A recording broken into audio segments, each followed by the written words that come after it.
Let's read the question, and question says that which two distinct microbial processes are responsible for the release of fixed nitrogen as dinitrogen gas to the atmosphere।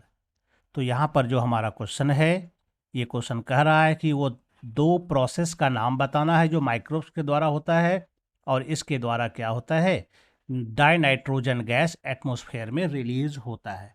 तो चलिए मैं बताता हूँ इसके लिए, इसके की कॉन्सेप्ट को हम लोग समझते हैं। तो नाइट्रोजन साइकिल के दौरान क्या होता है कि जब नाइट्रोजन साइकिल होता है तो यहाँ पर एक प्रोसेस चलता है डिनाइट्रिफिकेशन का, है ना, डिनाइट्रिफिकेशन। इस प्रोसेस में क्या होता है कि जो अमोनिया या फिर नाइट्रेट,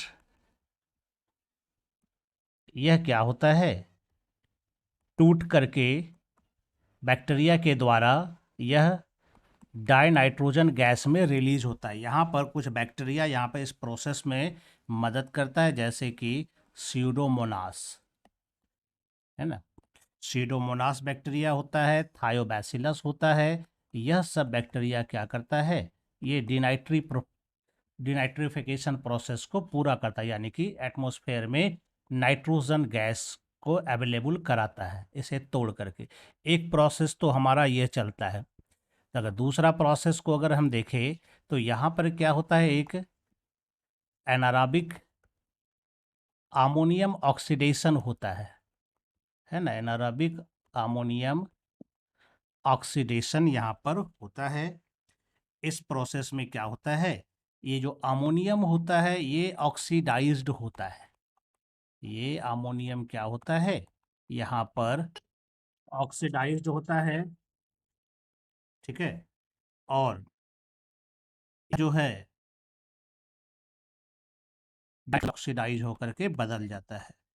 इस तरह से यहाँ पर अगर हम आंसर को देखें तो फर्स्ट आंसर जो हमारा आता है एरोबिक नाइट्रेट ऑक्सीडेशन, तो एरोबिक नाइट्रेट ऑक्सीडेशन यहाँ पर गलत हो जाता है। Decomposition of organic nitrogen and conversion of dinitrogen to ammonium compounds, तो यह भी नहीं होगा। थर्ड में इंटेरिक फर्मेंटेशन इन कैटल, ये भी नहीं होगा। डी में अगर देखें तो यहाँ पर एनारोबिक अमोनियम ऑक्सीडेशन है हमारा और डिनाइट्रिफिकेशन है, तो ये हमारा राइट ऑप्शन होगा।